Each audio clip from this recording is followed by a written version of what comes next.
Aujourd'hui, nous avions une cérémonie assez importante parce qu'elle touchait à l'un des aspects les plus importants de notre politique, le plan Sandiara émergent, mais de notre plan, le plan 1-10-10, une famille 10 cadres dans 10 ans. C'est la fondation même. Il s'agissait d'abord de marquer d'une pierre blanche le don de fournitures scolaires par nos amis de l'association Thiossanu Serer de Paris, une association avec laquelle depuis 4 ans nous entretenons d'excellentes relations. J'ai été leur parrain de leur journée culturelle il y a 3 ans à Paris, avec laquelle aussi nous avons beaucoup de projets dans le domaine de l'éducation et dans le domaine de la santé. Donc l'autre aspect qui était important, c'était aussi que mon ami Charles Zog de la Suisse avait aussi offert à l'école maternelle des livres pédagogiques assez importants qu'il fallait remettre aussi à l'école maternelle. Et l'autre acte qui était important, c'est la lutte contre les abris provisoires, la lutte contre l'ignorance. C'était donc la première pierre d'une série de 10 classes que nous allons construire cette année pour les écoles de Sandiara. Louli Benteñe abrite aujourd'hui le lycée et Louli Mbafay devait compléter donc ces salles de classe pour garantir dans le cadre du paquet un accès beaucoup plus important, une équité beaucoup plus importante. Donc voilà un peu le sens de cette cérémonie. Je voulais d'abord remercier nos amis justement de l'association Thiossanu Serer de Paris. C'est la deuxième fois qu'ils aident la commune. D'abord, il y a quelques mois, ils ont envoyé un lot de vêtements pour les élèves de la commune de Sandiara. Je voulais en profiter pour leur dire merci. Et maintenant, ils nous apportent ces fournitures scolaires pour toute l'école primaire de Louli Mbafay. Cette collaboration va continuer parce que nous avons les mêmes idéaux, comme nous l'avons dit tout à l'heure. Nous allons continuer dans le domaine de l'éducation en apportant de plus en plus de fournitures scolaires, de livres scolaires.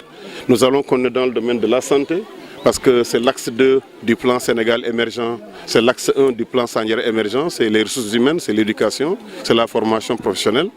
Et je voulais leur dire que nous souhaitons maintenant avoir une convention entre la commune de Sandiara et l'association Thiossanu Serer.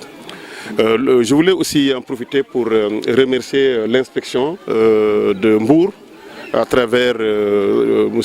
Nyom qui est présent ici et à travers aussi M.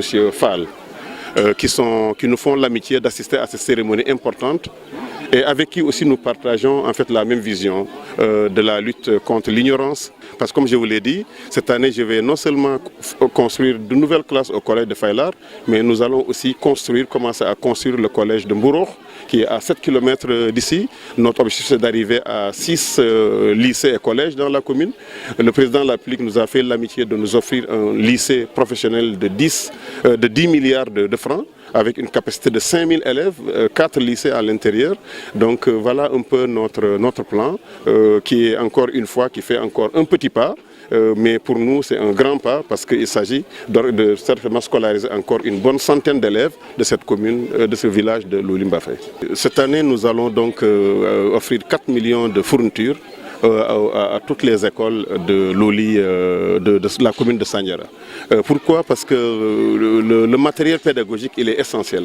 Il ne suffit pas seulement d'avoir des salles de classe, il faut que les enseignants soient dotés de tout le matériel pédagogique nécessaire et il faut que les élèves également, qu'on puisse les accompagner en équipement scolaire.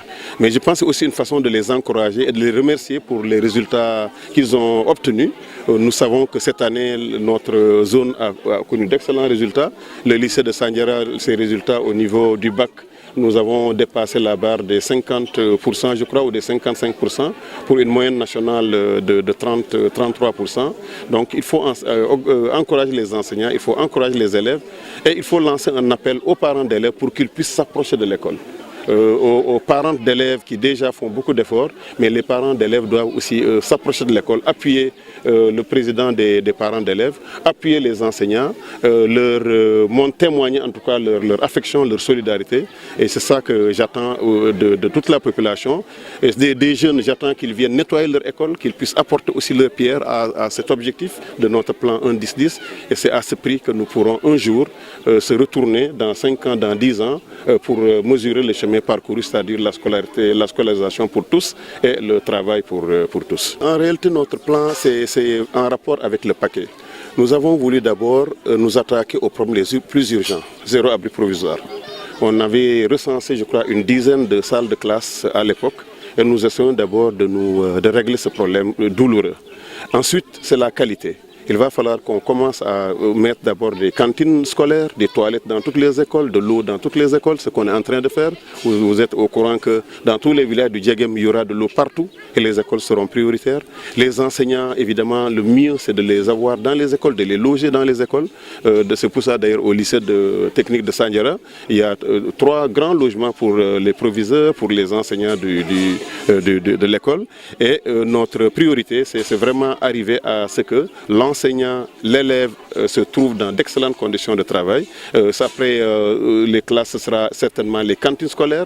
Nous allons y travailler avec l'inspection, avec nos partenaires. Et évidemment, la commune, avec le budget qui va augmenter avec les redevances industrielles, notre priorité, vous le savez bien, ce sera donc l'éducation, la formation professionnelle, l'université. C'est pour ça qu'on donne encore des redevances aux étudiants. 4 millions il y a 2 ans. Cette année, ce sera porté à 6 millions. Dans 3 ans, je vais mettre un budget de 10 millions pour louer des appartements et des logements pour les étudiants de Dakar. Donc voilà un peu le sens vraiment que je donne à ce projet. Mais c'est important que les enseignants soient dans d'excellentes conditions de travail.